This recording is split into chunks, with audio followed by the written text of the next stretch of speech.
The final match of the ICC Cricket World Cup 2019 between England and New Zealand has caused a lot of dissatisfaction among many cricket fans because of the criteria based on which the winner was declared, that is, the number of boundaries scored. In this video, I'll explain a much better and comprehensive method of breaking the tie between two teams, which considers various important facets of the game, not just boundaries. I'll take the example of the final match for explanation. Let's begin.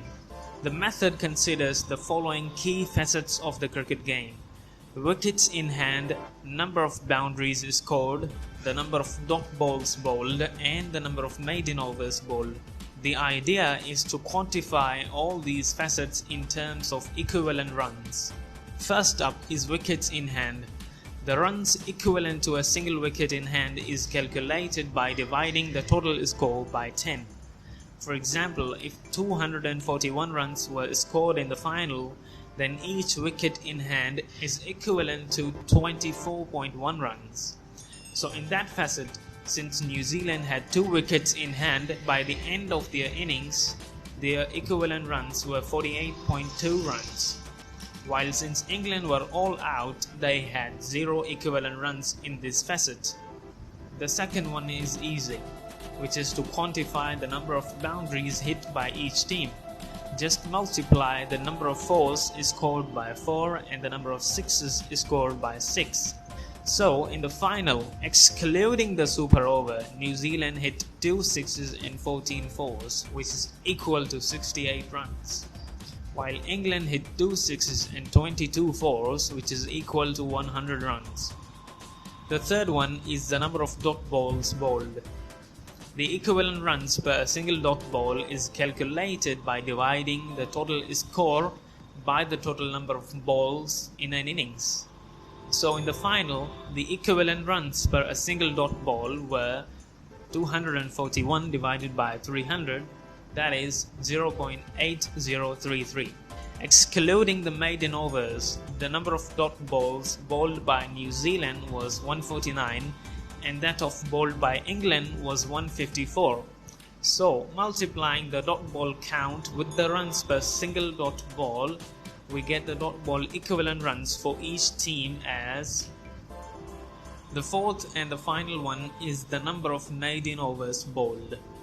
A maiden over is superior to 6 dot balls bowled in various phases of the innings because it is a complete over bowled by a single bowler to essentially a single batsman without conceding any run, and so it ultimately reflects good bowling and tight fielding. Therefore, a maiden over should have more equivalent runs than simply 6 dot balls bowled intermittently. The equivalent runs per a single maiden over is calculated by dividing the total score by the total non-maiden overs. So in the final game, New Zealand bowled 4 maiden overs, thus 46 overs were non-maiden overs. Therefore, for New Zealand, the equivalent runs per a single maiden over were 241 divided by 46, which is 5.339. Multiplying that with the total maidens bowled by New Zealand, we get 20.956. For England, since they bowled only 1 maiden over, the equivalent runs per a single maiden over for them were 241 divided by 49, which gives 4.92. You can clearly see that the more maiden overs bowled by a team, the more will be the equivalent runs per a single maiden over. And it is completely understandable and logical because it, as I said, reflects good bowling and tight fielding. In the end, we add these equivalent runs for each key facet of the game for each team. The team with more cumulative equivalent runs is declared the winner of the tied match. Accordingly, in the 2019 World Cup final, New Zealand, being ahead of England by 26.22 equivalent runs, deserved to be the winner.